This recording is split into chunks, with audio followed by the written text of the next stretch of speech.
Nabila Kamis.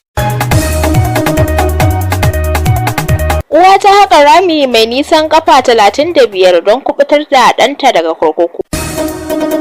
An kama wata mata mai shekara 51 'yar ƙasar Ukraine bayan da aka gano ta haƙa rami mai zurfi a ƙarƙashin ƙasa kusa da katangar gidan yari da zummar kubutar da ɗanta da ke tsare a cikin kurkukun kan zargin kisan kai.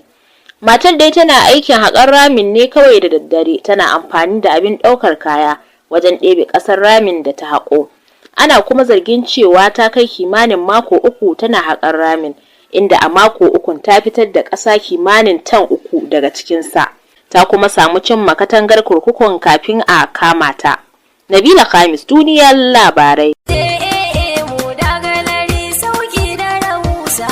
Wannan irin kaya haka kamar a kasar Dubai da Paris, to gaya min ina ne nan din? Kaji gaskiyar magana, a AA Mota za a samu atamfofi, leshi, shaddoji, sarkoki da 'yan kunne, material, takalman maza da na mata, jikunan mata, akwatunan haɗa lefe na musamman, akwai yadin yunifon kowanne kala da sauran yaduka na sakawa a yi ado. Kayan kicin, kayan shafa na zamani, kuloli da kayan yara da na jarirai, a hawan sama kuma akwai teloli masu ɗinki a nan take, masu ba da sarin kayan ɗinki da zaruruwa, kayan Islamic chemist na mata, galuluwa da kuma kayan lemu na ruwa kala-kala sai an zaba. Adireshin mu muna nan akan titin IBB way da za ya kai ka masallacin sarki, daga tsallaken yamma muna kallon tsohuwar ma'aikatar information a nan cikin birnin Katsina. Ga kuma lambobin wayar mu kamar haka: 0800 82 10 10 82 081 11 14 91 90 ko kuma 0800 64 47 75 07. AA Moda Gallery.